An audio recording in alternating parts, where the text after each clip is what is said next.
அறிவோம் சிவசக்தி குருவே துணை. வணக்கம் நேயர்களே. KMSM குமரி கலைக்களஞ்சியம் ராஜசேகர் ஆசான். இன்னைக்கு பாருங்கள், நம்ம களரி கலையின் தற்காப்பு கலைமுறையை நம்ம பார்த்துட்ருக்குறோம். இன்றைக்கி வாங்க, ஒரு டபுள் கத்தியை வச்சு 2 கத்தி எடுத்து குத்துனா, எதிராளி எடுத்து குத்துனா அதை கட்டி எப்படி பண்ணுறது அப்படிங்கிறத ஒன்று பார்க்கலாம். இது என்ன பண்ணுறோம் அப்படிங்கிறத பாருங்கள். பொறுமையாக செய்து காட்டுறாங்க. குத்துங்க, இப்படி கட்டுங்க, இப்படி பிடிங்க, இடது எடுத்து கட்டுங்க. பார்த்தீங்களா, இப்படி கொண்டு வந்து இப்படி உள்ள போட்டு இந்த லாக் பண்ணுங்க.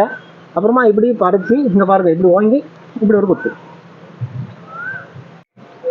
நேயர்களே, இப்போ ஒரு எதிராளி 2 கத்தி எடுத்து குத்துனா நம்ம என்ன பண்ணுறோம் அப்படிங்கிறத செய்து காட்டணும். ஒருக்கா கூட பொறுமையாக மெல்ல செய்து காட்டுறேன், பாருங்கள். பார்த்துங்க, வலது கைக்கு வலது கை, இடது கைக்கு இடது கை கட்டி இந்த காலை முன்னாடி தூக்கி போட்டு இந்த கையை உள்ளே போட்டு இப்படி பிடிங்க. பிடிச்சிருந்த கத்தியை பாருங்கள் எப்படி இருக்குது, இந்த கை எப்படி இருக்குது, அப்போ எப்படி பறிக்கணுங்கிறத பாருங்கள். இப்படி பறித்து இப்படி கத்தியை திருப்பி இப்படி ஒரு குத்து. நேயர்களே, நம்ம இப்போது களரி கலையின் நுணுக்கமான முறைகளை போட்டுட்ருக்கோம். இதை பாருங்கள், ரசிங்க. இப்போ டபுள் கத்தி விளையாடுனது ஒன்று நீங்கள் பார்த்தீங்க. இதேமாதிரி கத்தி எடுத்து நீங்கள் எதுவும் இடக்கூடாம பண்ணி எதுவும் ஆயிடக்கூடாது. இதை நாங்கள் அனுபவபூர்வமாட்டு 35-40 வருடங்களாக அனுபவம் பண்ணி ப்ராக்டிஸ் பண்ணி இன்னுமே நாங்கள் ப்ராக்டிஸில் தான் இருந்துகிட்ருக்கோம். இந்த ப்ராக்டிஸை பண்ணும்போது தான் அந்த அனுபவம் கிடைக்கும். நீங்கள் தெரியாமல் இப்படி அப்படி இப்படின்னு யார்ட்டையும் செய்தெடுத்து பார்த்து ஏடாகடமாக எங்கேயும் குத்துப்பட்டுறக்கூடாது.